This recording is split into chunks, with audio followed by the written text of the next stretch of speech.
Hello, everyone. Welcome to another edition of In the Spotlight. I'm Mike Kenichi, and I'm really excited today because we have he's done everything in his life: director, producer, Emmy Award winner. Him and his team have produced over 40 documentaries of events from World War II, and he's going to talk about one of them today. And it's my pleasure to introduce to you Emmy Award winning director, Tim Gray. And Tim, thank you for coming on today. It's a real honor. Thank you, Mike. It's great to be on with you. Tim, one of the things that is curious to me is how did you really start to, research what had happened in World War II? Because it was a real bad time for so many people, but so many different stories you hear. And of course, we're going to talk about Bob Hope a lot and the impact he had in helping people then. So just talk to me about how you began researching for that. I began looking into World War II when I was a kid. So I was like 6 years old when I started to read these amazing stories from these men and women who survived, witnessed, fought in the biggest struggle in the history of mankind. I was always drawn to the personal stories and why somebody was able to do something extraordinary when they were just back home. They were just a common person walking down the street. So we got hooked on doing the personal story. So we look at World War II from about a 5,000 foot view rather than the 30,000 foot view and drill down on the men and the women who were caught up in the war and their personal stories. And then we go back to the places where these stories played out during the war in Europe or the Pacific and make these documentaries. So, for me, I was hooked early. Right. And the thing is, too, Tim, it's hard to believe, but I believe it's the 80th anniversary since World War II ended, correct? Yes, coming up in September, and September 2nd will be the 80th anniversary of the end of the war, which is not long ago in the history of the world. Yeah. And I mean, I think about this. I mean, just the fact that it was such a, tragic event for so many people. But the one thing that I find fascinating about Bob Hope is, for as legendary a career as he had, he was an entertainer, a comedian, was famous all around the world. People don't realize that he put his life on the line when he went to visit the troops. Him and his performers traveled, some 80,000 miles just to try to ease the troops' minds a little bit and let them have an escape from, things they were going through. And that really says a lot about Bob, the person, never mind Bob Hope, the entertainer, because you could tell that he had as big a heart as he did, career, if that makes sense.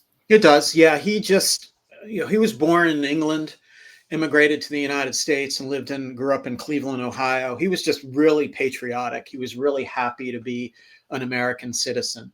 And when the war broke out, I think that was his way of giving back. He wanted to serve in uniform like Jimmy Stewart or Clark Gable or some of the others, but President Roosevelt told him, you would be best served doing what you do best, which is entertaining people.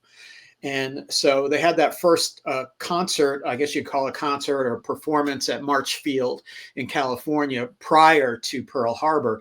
And that was his first performance in front of a military audience. And he didn't know how it was going to go. And it went great.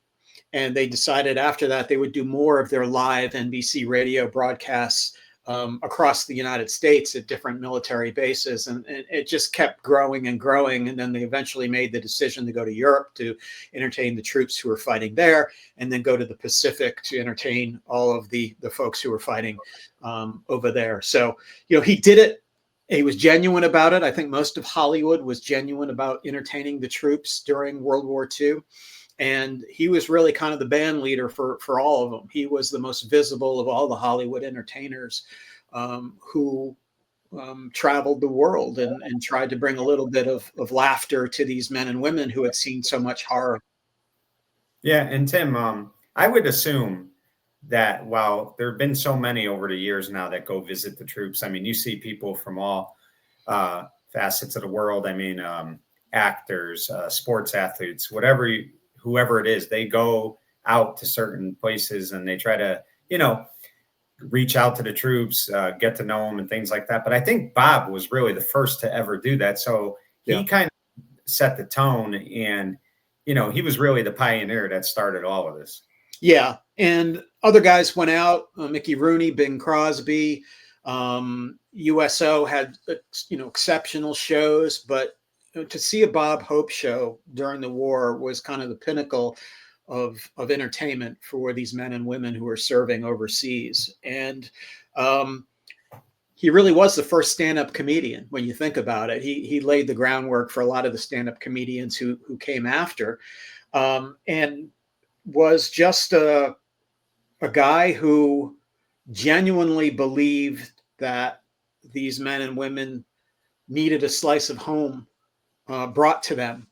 And it's one thing to listen to a radio broadcast, but to have actual Bob Hope in North Africa or in Sicily or on Guadalcanal, or an island, in the far Western Pacific, really showed that he was willing to go to the ends of the earth, literally, to do what he does best. And that's just make them laugh. And he brought a vaudeville troupe with him. Jerry Colonna was his sidekick. Patty Thomas and Frances Langford were two young singers and dancers who were also beautiful. So that didn't hurt when they showed up. And all the Marines were like, that's what we're fighting for. And, so it was just an incredible troupe of people that he put together who are all genuinely sincere in their efforts. And I think that's extraordinary. Today, we would say Gary Sinise is probably the closest to Bob Hope, in that Gary has his band, the Lieutenant Dan Band, and he goes all over the world to entertain the troops here domestically and internationally. So Gary, in a lot of ways, has carried on Bob's legacy, and it was just great to have Gary narrate this particular film that we just finished on Bob Hope. Right. And we're going to talk more about that film. We're going to talk more about Gary and Bob Hope, of course. But I wanted to ask you, Tim, because for people who may not be familiar with you, but, so many are, obviously, what you've done, like I said, you've done over 40 documentaries on World War II. What was the first one you did, and what was the inspiration for doing it? The first one we did was back in 2006, and we took 5 D-Day veterans back to Normandy. And each one of them took us to their area, where they landed if they were a paratrooper, or where they came ashore if they were in the Army or the Navy, and told us their personal stories. So we took those 5 personal stories, which are all very different, and made them into our first documentary. And that was in 2006. We did another one on the Navy in Normandy in 2008.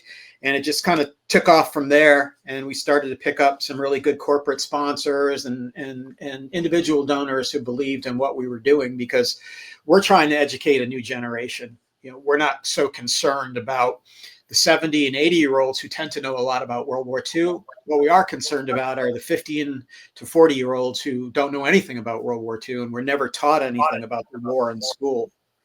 And that's our demographic. Those are the people we're trying to reach, because if this generation forgets about something that happened 80 years ago, how do we ever get in tune with history at all then? I mean, 80 years ago is not that long when compared to history in Europe or other countries. So it's relatively recent. But everything that happened during that time period, from the rise of Hitler in 1933 through the end of the war in 1945, still resonates today. And those generation kind of left us the blueprint of how we should interact and how we should live our lives and what we believe in. So this generation needs to know about that generation. And that's our mission. Right. And Tim, one of the people affected by World War II was, of course, Senator Bob Dole. Yeah. And I think it was like 5 or 6 years ago, you and the foundation established what was called the Senator Bob Dole World War II Leadership Award.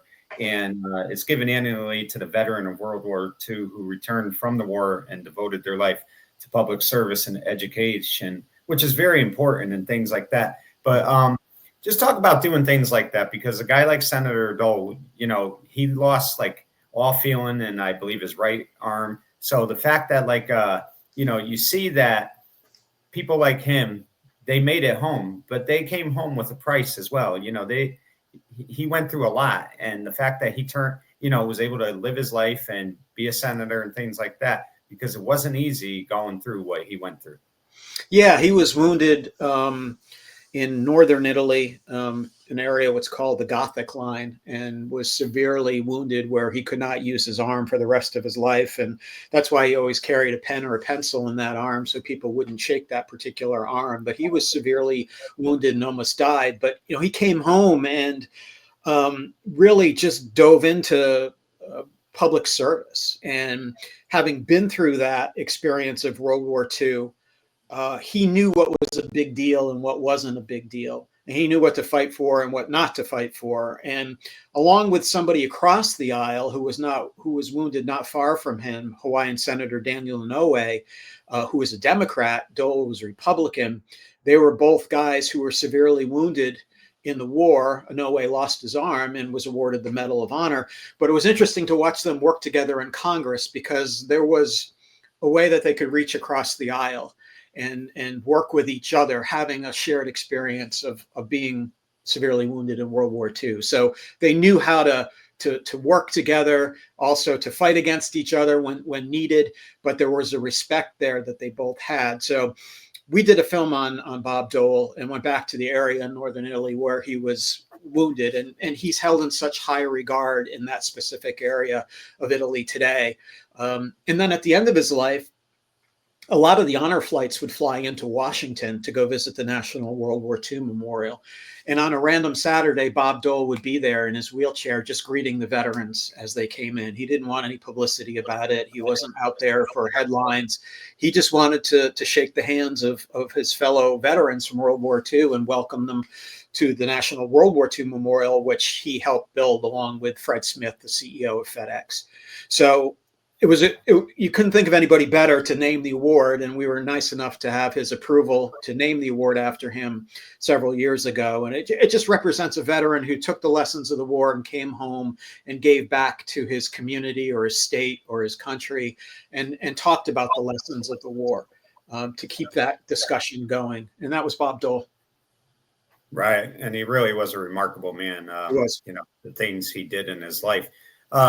Tim, before we talk a little more about Bob Hope performing for the troops, one of the things that I think is really cool right now is there's a YouTube channel of Bob Hope, and I think it has over, I want to say 20,000 hours of all Bob Hope's things. And I think it came out like a year and a half ago.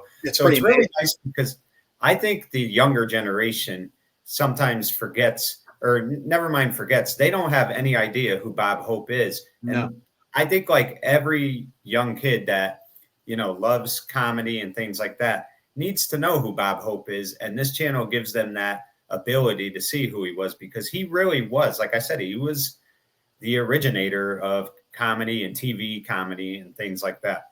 Yeah, he just, for younger people, we say, before there was a Jimmy Fallon or Jimmy Kimmel or Conan O'Brien or John Mulaney, people like that, Bob Hope was doing this routine back in the 30s and as a vaudevillian. And then he took that into World War II. And it's just the way he delivered punchlines, the way he used his eyes to, just to kind of deliver a joke, things like that. All of his mannerisms are studied by many comedians today, and how they, quick delivery, things like that. So he really was the guy. If you want to know about the history of comedians, he's really kind of where that really started mainstream during World War II, because he was in the movies. He was a top 10 movie star. He was on the radio. He was a top-rated radio star. And then when television came along in the 50s and later 40s and into the 50s, Bob Hope was appearing on television. So whatever the medium was at the time, whether it be theatrical during vaudeville or radio or movies, he adapted to that technology and used it to deliver his sense of humor, which was just absolutely incredible. Yeah, it really was. And I mean, you just can't say enough of the impact he had. And the other thing is too, Tim, if I'm not mistaken, he was almost killed twice, once in Alaska and I believe Australia as well. So he almost didn't make it home either. So just talk about that a little bit. Yeah, in 1942, they were on a plane coming back from the Aleutian Islands, entertaining the troops, and they were caught up in a hailstorm, and they couldn't find the airport and their plane was basically lost. And another plane came into their vicinity and said, "Hey, there's another plane up here that shouldn't be up here." And the air traffic controllers at the airport said that must be the missing Bob Hope plane because the radio wasn't working. And they put the searchlights up and they were able to guide them into the airport. But if that other plane didn't come up in back of the Bob Hope plane, who knows what would have happened. And then they had another incident where they crash landed in a lake in Australia.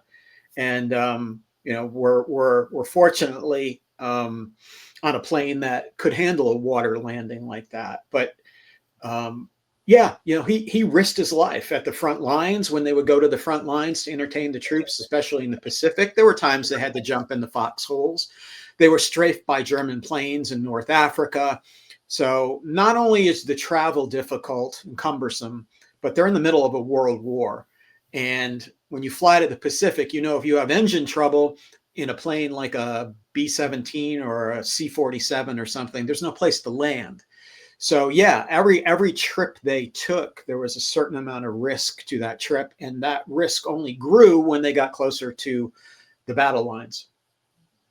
And, you talk about traveling, Tim, and what I find remarkable about Bob is he traveled over 80,000 miles to Europe and the Pacific. And never mind that was in, a non-jet day and age.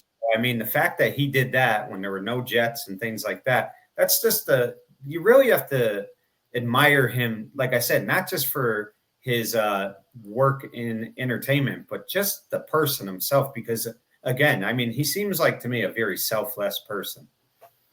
Yeah. And I think when you think also about his troupe having to travel the same way he did. So you've got young women, 19, 20 years old, and Frances Langford and Patty Thomas traveling, with these men in these rough planes that are susceptible to the elements. They weren't jet planes. So it's going to take a long time and a lot of stops to get to where you need to be.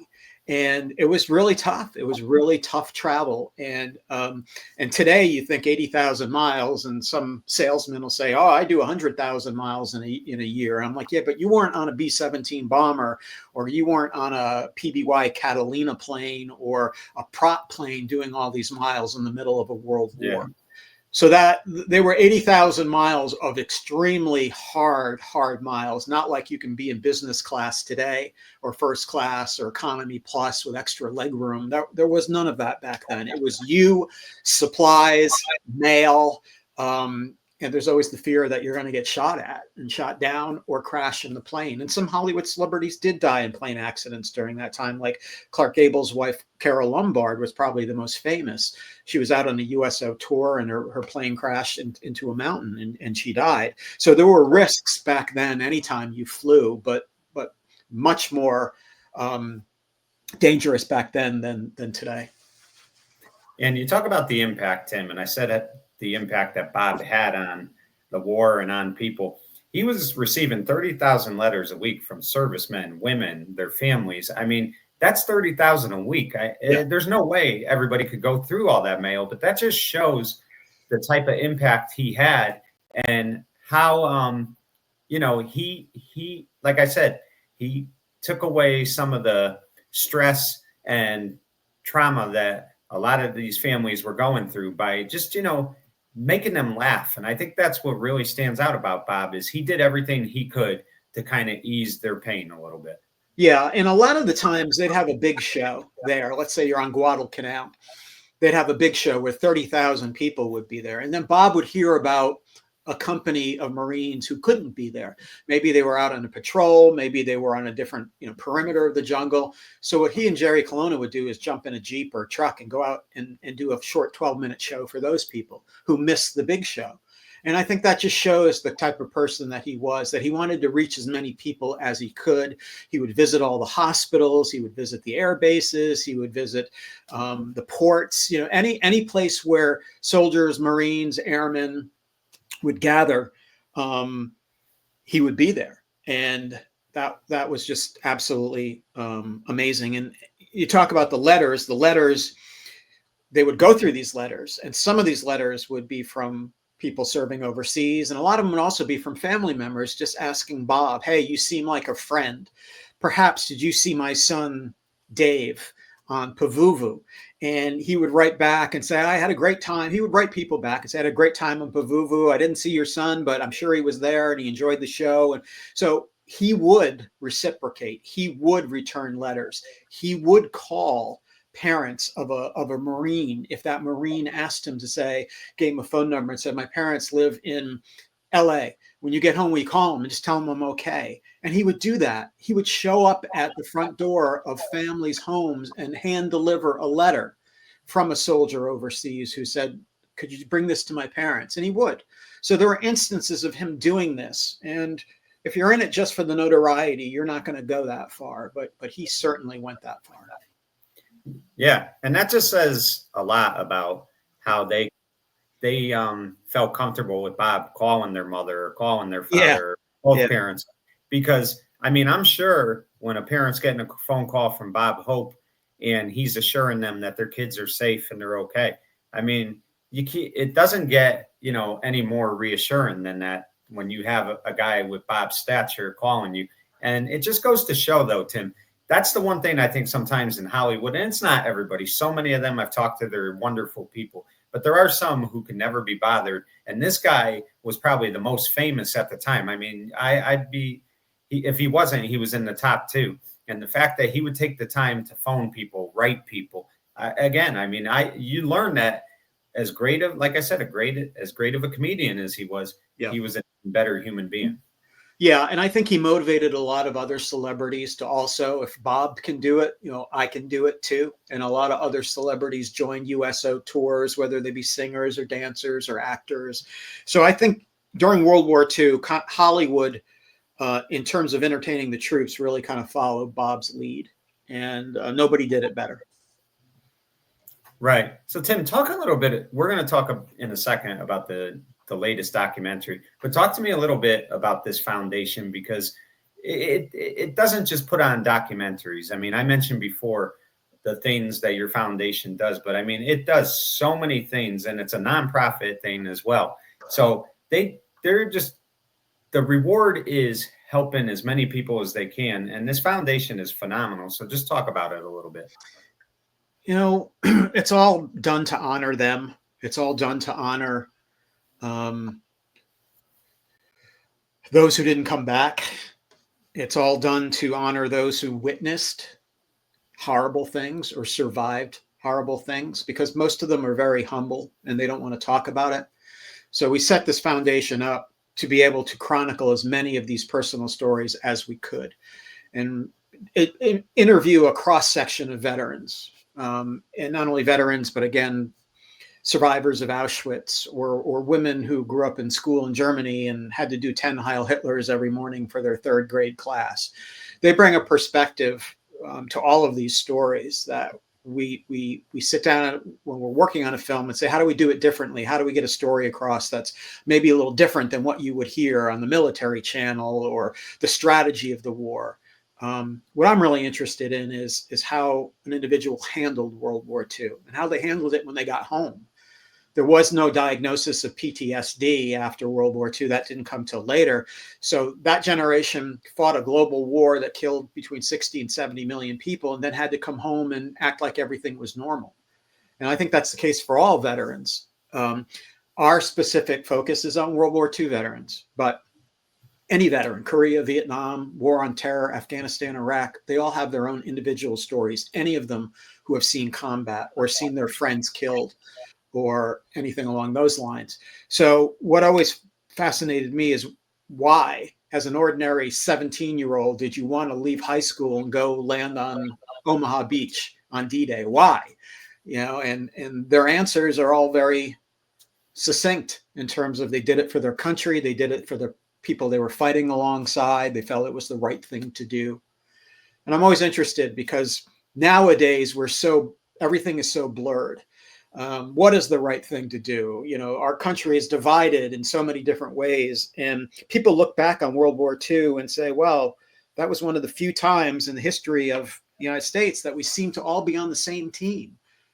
And it shows that possibility is there for us to come together as a country and solve a big problem.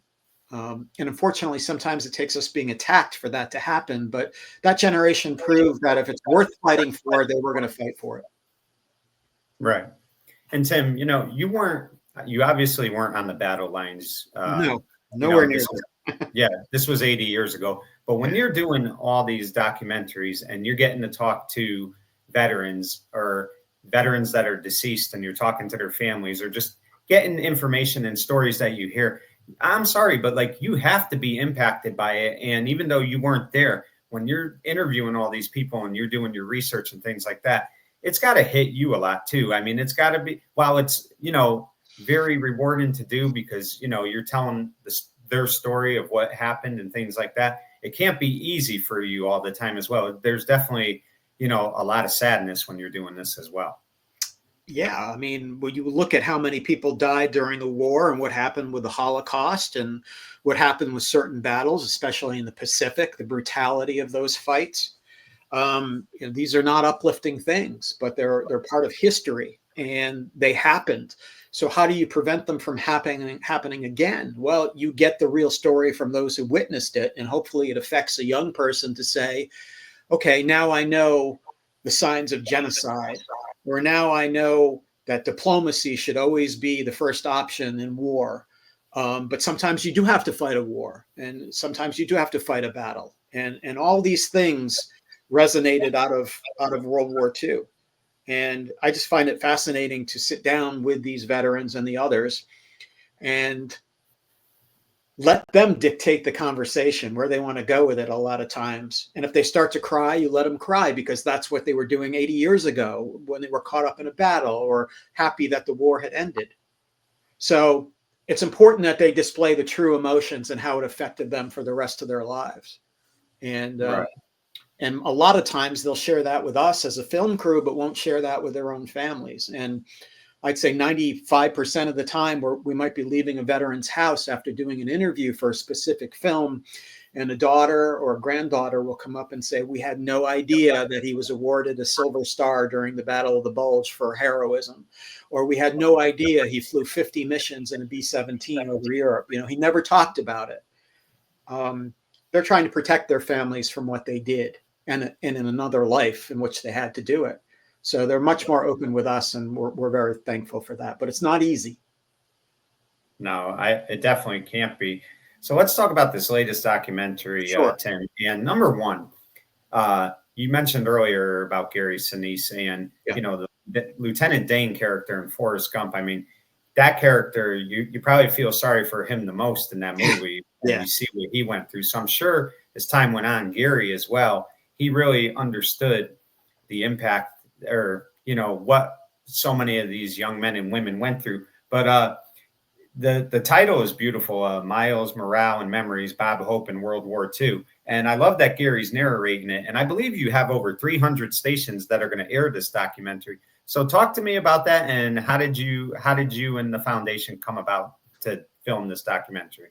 We were just knowing this was the 80th anniversary of the end of the war. We're trying to do a variety of films this year. And one, to me, I was always interested in Bob Hope, and always interested in what he brought to the Pacific theater and the European theater, and the letters that were written to him by, again, servicemen and women and their families. They're very emotional a lot of the times.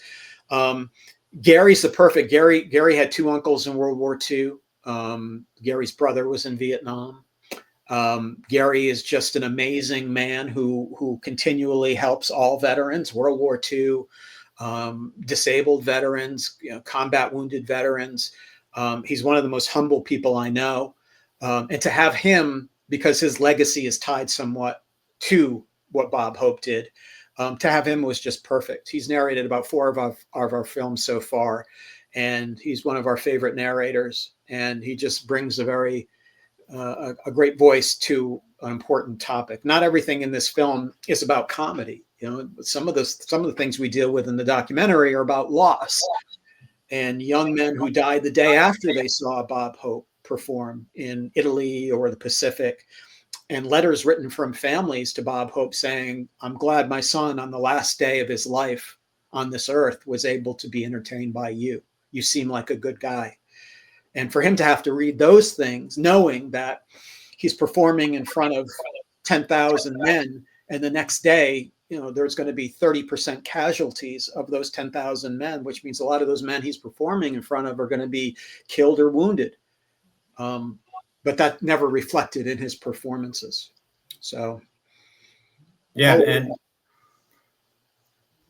and it just seems like a real, beautifully done documentary. I think it's going to be. I think so many people should really watch it for the simple fact that they can get a better understanding of like when you come together as a world, and you can get along with one another. Yeah. That's probably the thing that there are no positives about war, but if there is one, it is the fact that everybody comes together, and it doesn't matter if you're Democrat, Republican, independent, whatever it might be.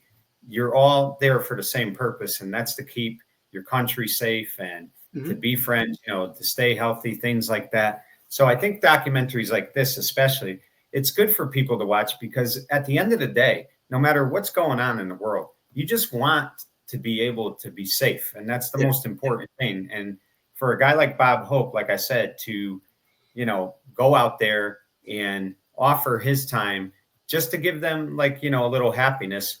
And you just mentioned that one story about the one parent saying, I was thankful my son's last day on earth, he got to see Bob Hope entertain him. I mean, that's why it's important. And that's why, like I said, the impact that Bob has, it's important for people to see that side of Bob Hope that they may not have seen before.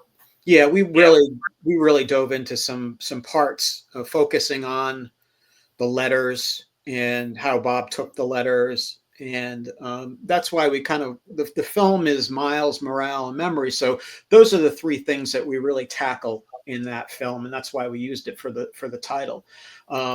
So it's an emotional ride, and it was great to have Bob's daughter Linda be interviewed for the film, and also some historians who knew Bob Hope, and Jerry Colonna's grandson was in the film, and we talked to him about his memories of his grandfather. And so it'll give people a little bit more appreciation that these men and women on this tour with Bob Hope went to the absolute lengths to be able to entertain as many of these Americans as they possibly could. And if you run into a World War II veteran today and you ask them about Bob Hope, they most likely will tell you they saw him somewhere in the world, and it was a great show. Right, exactly. And let me ask you, Tim, for this particular documentary, what would you say, how long did you spend on it? Like, not just researching, but interviewing different people, exploring the different things. How long would you say you and the foundation spent on making this documentary? It takes about a year for each one of our films. Usually we do about 4 films a year, but we're always juggling the films. So we'll be working on 2 at a time, like we are right now. And then we'll deliver those in July to American Public Television. Then we'll start working on another 2 that will deliver at the end of December to them. So it's about a year process for each of our films in terms of going to film in a location, gathering all of the resources, the archival video, the letters, and then the writing and the editing and everything like that. So, we're at a pretty crazy pace right now, but we know it's getting to the end for these veterans, and we want as many people to be able to hear from them while there are still 60,000 still with us. So that's not many. I mean, there were 16 million Americans who served in World War II, and there are only about 60,000 who are still alive. So the numbers are dwindling quickly. Yeah. And, I was thinking about this too, Tim, the 80th anniversary. I mean, for a lot of us, our parents were born during that time. Yeah. So, I mean, that just goes to show you it doesn't feel like it's a lot of years, but it definitely is. And it's like you said, there were at one time 16 million, and obviously there's about, I think you said 60,000 still living. But that's the thing too, is that none of these veterans should ever be forgotten, whether they've passed away or they're still living. They went out there to fight for us to have the freedom we have. And that's why I think anybody that is alive today should check this out, because you want to understand what these men did out there, women did for our country to help us. And especially a guy like Bob, who like I said, volunteered his time. He went out there, he performed, he did all that. He traveled 80,000 miles. And that's why his name needs to kind of be, attached to this documentary, because in a lot of ways, he helped them. He probably didn't think it at the time, but he did help a lot of those veterans when they were going through some of their toughest times. Yeah, I think what he helped to do was get them to focus on the now. When you're in combat, you're going over in your mind what happened previously in a battle or what's going to happen next in a battle. He got them to stop for an hour and just laugh and hear jokes and see dancing and listen to Tony Romano play his guitar and sing. And so he gave them an hour of respite that then they could go back to the job of war. But that hour was going to be focused on laughter, Bob Hope, his troupe that he brought with him. So they needed that break. Otherwise, you're just living a world of khaki and of bad food and horrific battles and things like that. So for an hour, they got to be back in America and see beautiful women and listen to the songs and hear the jokes and everything. So he packed up America in his suitcase and took America all over the world, is what Bob Hope did. He really did. He really did. And Tim, let me ask you this. Obviously, I told you, I think it's 315 stations that are going to air this. What are some of the stations that we could see this on? And I know it's scheduled to begin in May. Has it started yet, or when does it officially? Yeah, I think it started, and you just have to check your local PBS station and put in the title of the film, Miles, Morale, and Memories, Bob Hope in World War II, and then it'll give you a TV schedule of when the film will air in your individual market. So it's airing in all the big markets: Los Angeles, Philadelphia, New York, Chicago. And then it's also airing in a lot of small markets like Alpena, Michigan, and Paducah, Kentucky, and other places. So it's kind of up to your local PBS station as to when they'll air the film. Yeah, I mean, it seems like it's just going to be a must watch, and I can't wait to watch it. And I think, like I said, Gary being the narrator is perfect because, again, he was affected by it, as you know, his relative, his uncles and things like that. So I think it's just something that's going to be so much fun. Tim, it's hard for you to even mention 3 of them that stand out, but you've done 40 of these. I mean, are there any that kind of stand out to you that, you really dug in deep to and you're very proud of more than the other ones? It's like having 40 kids. Each one is a little different in how they approach things. We've had everything from, going to Auschwitz and doing a film there, which was very, very moving, to going out to small islands in the Pacific where all of the relics of World War II still exist, the crashed Japanese Zeros and the tanks and the helmets and skeletons. And so each one of the films is different. So I can't really say one's better than the other. I think anytime we get to showcase people, minorities who were caught up in World War II and did extraordinary things like the Tuskegee Airmen or the Japanese Americans who were called the Nisei during World War II, who fought for the United States and Europe while their families were back in internment camps on the West Coast.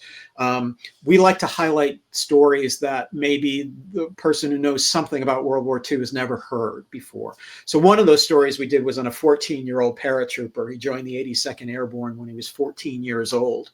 He was a big kid from California, and they just didn't ask any questions. And he got into combat in Europe. And his mom didn't even know he was out of the state of California till they got a Western Union saying he was wounded in Sicily. And she was quite amazed to find out that her now 15-year-old son had been in combat fighting the Germans and Italians. So those are kinds of the stories that resonate with younger people and also adults, because we just shake our head and say, 14 years old and he wanted to be a paratrooper? And that was the state of the country at that time. Everybody wanted to do something to help America win the fight. Yeah. And it just goes to show, Tim, that we can be united as a country. It's potential. It's there. It exists. And unfortunately, it seems to take a Pearl Harbor or a 9/11 for us to rally around the flag and rally around our country. And everybody at that point gets on the Capitol steps and they start to sing songs and everything. So unfortunately, you know, that needs to happen when we're not at war or somebody attacks us. We need to identify a problem as a country and work on both sides of the aisle to say what's best for Americans, what's best for our country. And that was an example of them doing that. But there haven't been many examples of that since. And that's the unfortunate part. Yeah, it really is. Well, Tim, I want to thank you for giving me a few minutes today. It was a real honor for me, and I really do applaud you and the foundation for the work you're doing. I think this is going to be a tremendous documentary. I can't wait to watch it. And I really think it says a lot about you and, again, your team for taking the time to make people understand that you can never forget what these veterans did for this country and what they went through and what their families went through. So I do applaud you for that. And I really thank you for everything you do. And thank you for giving me a few minutes today. It was a pleasure, Mike. Thanks for having me on.